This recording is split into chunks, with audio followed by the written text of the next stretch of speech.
Bonjour, on est en direct du marché de l'art, c'est Marion Dupuche-Rambert et je suis Art Advisor. Il y a des moments dans une vie où tout semble accessoire, tant le désordre, le chaos ou le chagrin nous envahissent. Subsistent alors des réflexes ancestraux de repli, d'isolement, dans l'attente que cela cesse ou d'être consolé. Sénèque, Cicéron ou Boès étaient des maîtres de consolation, un genre littéraire à leur époque à part entière. Et notre époque, aujourd'hui, malmenée, blessée ou endeuillée, ressent l'urgence d'être consolée. Si ce terme, qui vient du latin consolor, signifie trouver du réconfort ensemble, il illustre ce que nous faisons ou essayons de faire lorsque nous partageons les souffrances des autres ou que nous cherchons à supporter les nôtres. Car ce que nous cherchons alors, c'est comment continuer, comment retrouver la conviction que la vie vaut toutes les peines. L'écrivain suédois Stig Dagerman nous interpelle sur la fonction consolatrice, notre besoin de soulagement irrépressible face à la douleur, à la peine, à l'échec, dans l'attente d'un apaisement et d'un réconfort. À la vérité, dit-il, il n'existe pour moi qu'une seule consolation qui soit réelle, celle qui me dit que je suis un homme libre, un individu inviolable, un être souverain à l'intérieur de ses limites. Et en ces temps incertains, aujourd'hui, où la crainte de la perte, de la défaite, de l'échec nous oblige à nous confronter à nos propres limites, c'est là que sans doute la consolation peut sembler être la plus difficile à obtenir. Et pour faire face à nos blessures, nous sommes parfois tentés de nous réfugier dans l'illusion. Mais il n'y a pas de véritable consolation dans l'illusion. Et c'est là que la matérialité de l'œuvre d'art trouve toute sa place.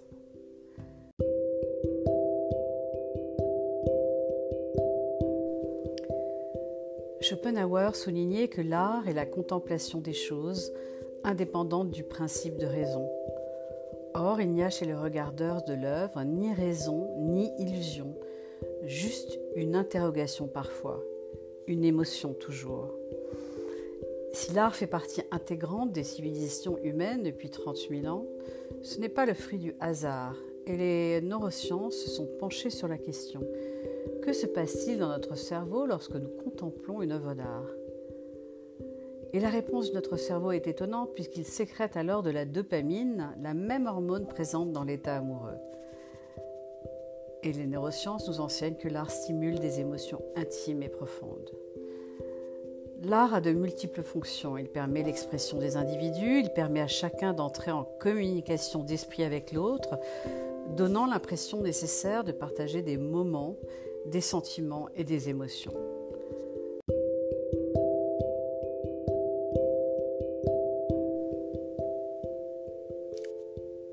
L'art crée du lien et a vocation à être vécu ensemble et partagé. L'essentiel n'étant pas finalement d'aimer ou pas ce que l'on a vu, mais d'avoir pu ressentir une émotion authentique face à l'œuvre d'art. Le mot esthétique, issu du grec aesthésis, signifie d'ailleurs sensation.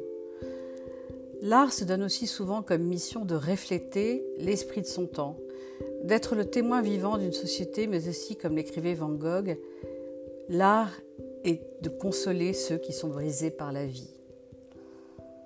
Le philosophe grec Aristote avait bien compris 300 ans avant Jésus-Christ que l'art était une affaire sociale, puisqu'il permettait cette purge des passions qu'il nommait catharsis.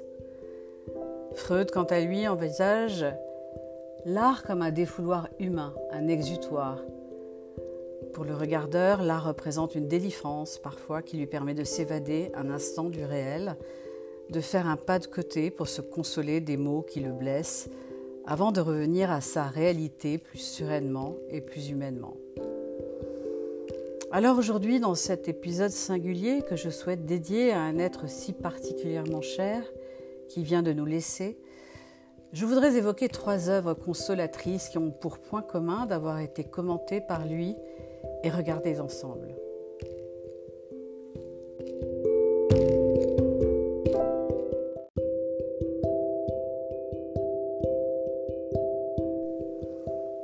En premier lieu, les vitraux de Fernand Léger, Sacre de la couleur et chemin de lumière qu'il réalisa au début des années 1950.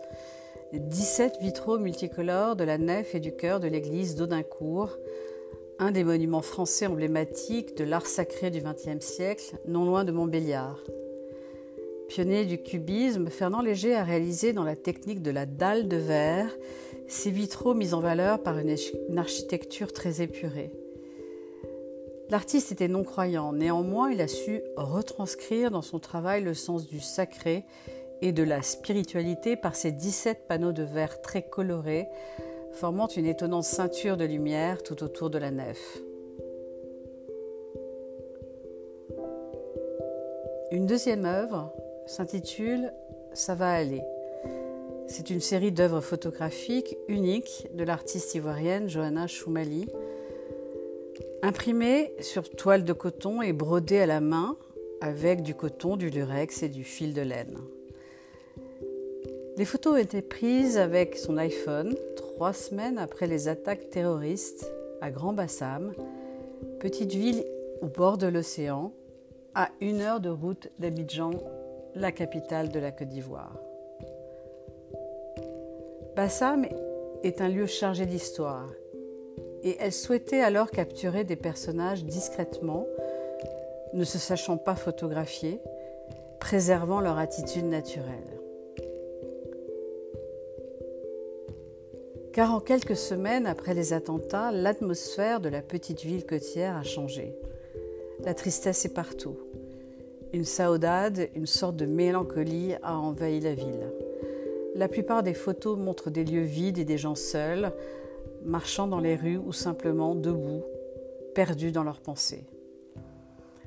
Et l'intitulé de la série résonne particulièrement en moi aujourd'hui, car « ça va aller » est une expression très empathique, typiquement ivoirienne, qui est utilisée pour tout, même pour les situations qui ne vont pas s'arranger. Cette série de photos brodées à la main par l'artiste elle-même est aussi un acte d'espoir, car chaque point est une façon de récupérer, de coucher ses émotions, une méditation. En 1945, Chagall peint Autour d'elle.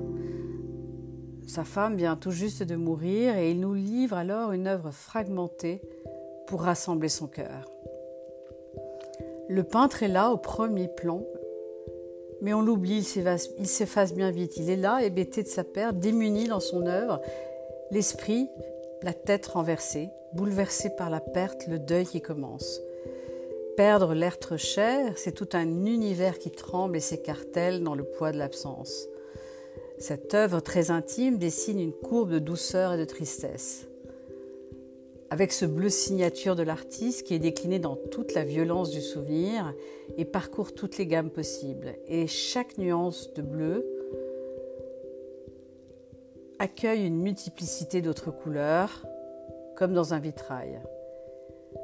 Dans cette toile, il fait sombre et les seuls traits de lumière sont un croissant de soleil qui accroche le regard et une colombe qui bat des ailes, les ailes d'un ange, nous rappelant les vers de Baudelaire. Et plus tard, un ange, en trouvant les portes, viendra ranimer, fidèle et joyeux, les miroirs ternis et les flammes mortes. Je souhaite laisser ici le mot de la fin à Matisse, cet artiste défricheur amoureux de la couleur et du trait. C'est dans la création de la chapelle de Vence que je me suis enfin éveillée à moi-même et j'ai compris que tout le labeur acharné de ma vie était pour la grande famille humaine à laquelle devait être révélée un peu de la fraîche beauté du monde par mon intermédiaire. Je n'aurais été donc qu'un médium et je laisserai des points de suspension à l'homme de belle écriture qu'était Paul Valéry. Une œuvre d'art devrait toujours nous apprendre que nous n'avions pas vu ce que nous voyons.